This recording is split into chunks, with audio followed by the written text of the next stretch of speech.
Hello students,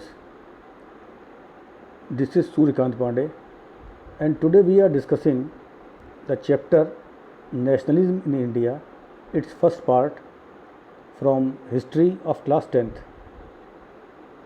First of all, I will request you to subscribe our channel as well as click the bell button so you can get all the notifications. Actually, nationalism means Rashtravad या राष्ट्रीयता. When all the people of the country think about the country, that it's our country, and the feeling of belongingness is collective, means all of us think, that feeling is called nationalism. So we will discuss how the nationalism in India came into the minds of the people, because India was a fragmented place and the British did one thing: they collected it, they collected all the parts of India, but that unitedness or the unity came with the struggles. So we will start with the First World War and its impacts upon India. As in class 9th you have studied that First World War took place from 1913 to 18, and all over the world it created a new political and economic situation. So for the first time income tax was introduced in India.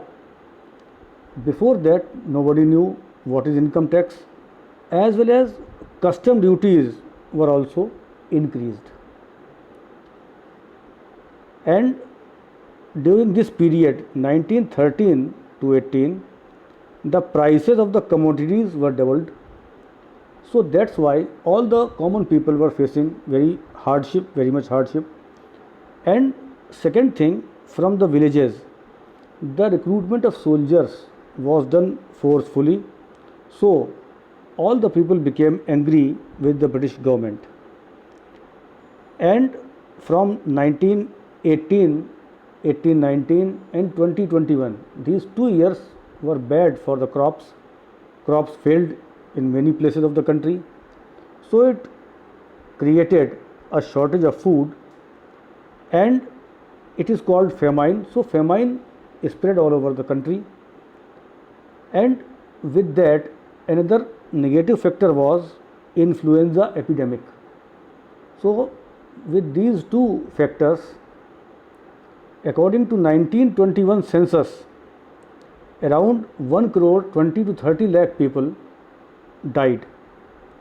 So this is all about impact of First World War upon India. Now the freedom struggle of India. The modern freedom struggle starts with the advent of Mahatma Gandhi. Mahatma Gandhi was in South Africa. So in 1915 January he returned to India, and there in South Africa he had developed a unique system of protest that he called Satyagrah. So as its name implies, what is Satyagrah? Means Satya ka Agrah, the emphasizing of truth. Now how this truth was to be emphasized? So for this he said that if the cause was true, मतलब आपकी अगर बात जो आप कह रहे हैं वो बिल्कुल सही है या सत्य है, तो आपको कोई भी वायलेंस करने की ज़रूरत नहीं है, ना कोई एग्रेशन की ज़रूरत है. So no physical force is required to fight the oppressor. जो आपको दबा रहा है उससे लड़ने के लिए आपको कोई फिजिकल फोर्स की ज़रूरत नहीं है. It means a satyagrahi could win through only non violence. Means simple thing, you have to submit yourself in front of the oppressor. जो आपको दबा रहा है आपको अपने आप उसके सामने सबमिट कर देना है, क्योंकि आप सही हैं ये मानते हुए. So how will it change? It will appeal to the conscience of the oppressor. ये जो आपको दबा रहा है उसकी आत्मा को झकझोरने वाली स्थिति होगी. And if the conscience of the oppressor is just awakened, then ultimately the truth will win. Now when he came to India, so he organized 3 satyagrahas very successfully, and it's also a question how did he organize them. So there were 3 satyagrahas. First one was in 1916. So this satyagraha was held in Champaran, Bihar.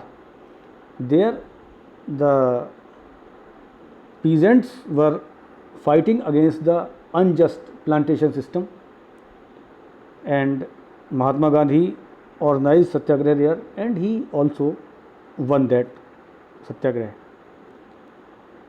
Then in 1917 in Gujarat, Kheda district, the peasants were protesting against the increased land revenue. They were not able to pay the revenue and they wanted the relaxation in the revenue. So Mahatma Gandhi protested along with them and the revenue was relaxed for 1 year. Again in 1918, there were some cotton mill workers who were protesting against the government for good working conditions, increasing their wages. So Mahatma Gandhi supported them and this satyagraha was in favor of these people. So it was also won successfully. So these are 3 satyagrahas organized by Gandhiji. Now at the same time, Rowlatt Act was imposed in India. What was this act?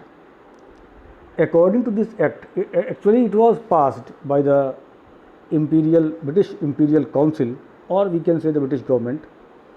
So they wanted to repress the political activities. So how could it happen? It allowed detention of political prisoners. इसका मतलब कि जो व्यक्ति government की खिलाफत करता उसको बिना किसी मुकदमा चलाए पुलिस 2 साल के लिए जेल में बंद कर सकती थी. So it gave enormous power to the police and Mahatma Gandhi found it very unjust and that's why he decided to protest against the Rowlatt Act. Now he started a nationwide non-cooperation movement, we can say it, but rather we should say it movement. So he wanted to start a nationwide non-violent movement, and on 6th April he declared a hartal or strike against the government. All over the country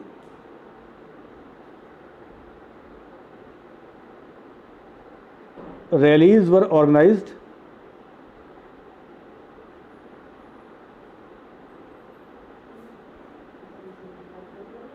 and various cities the processions were organized. On 10th April, police attacked a peaceful procession in Amritsar, Punjab. So this was the starting of the national movement, we can say, and due to this attack by the police, the people resisted and they attacked on banks, post offices and railway stations, which were considered as the government buildings or government organizations.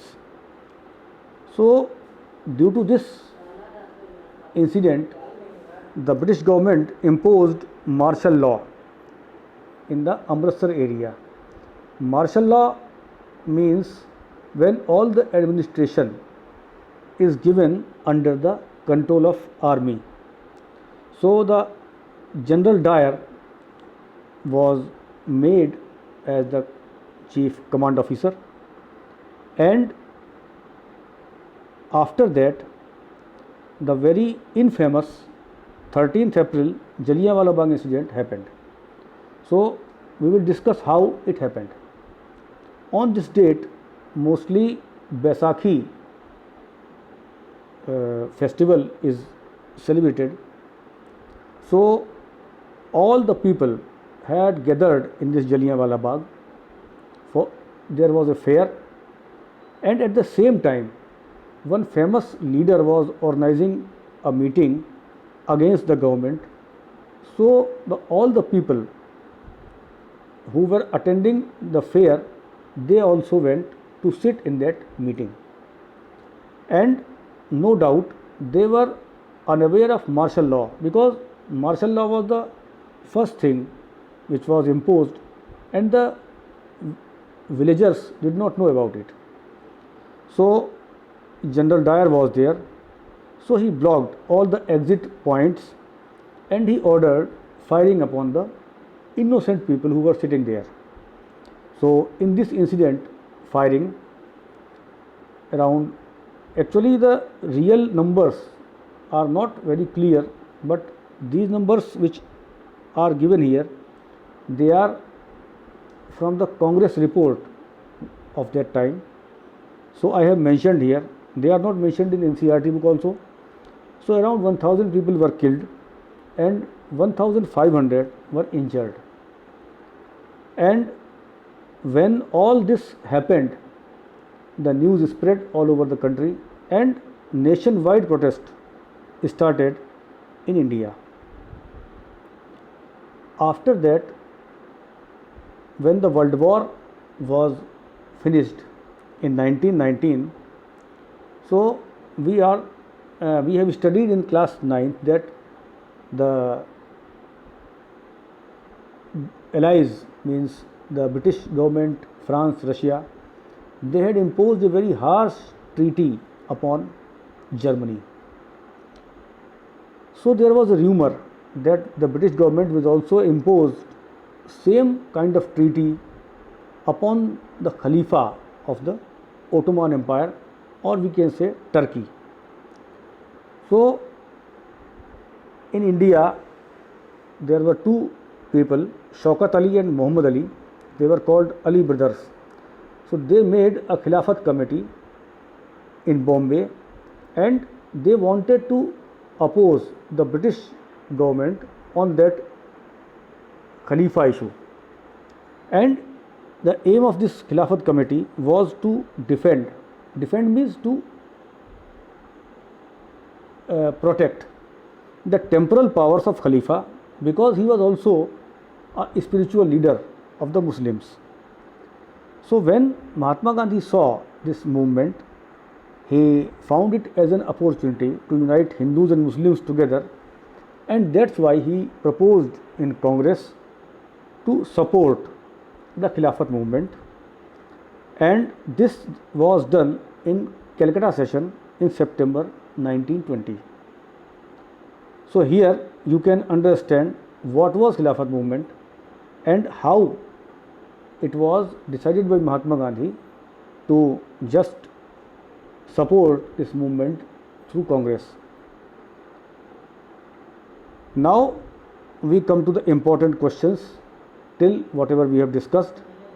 So, the First World War impact we have discussed, and Mahatma Gandhi came to India and his idea of Satyagraha I have already told you. Now, the three Satyagrahas which were organized by Mahatma Gandhi, we have also discussed.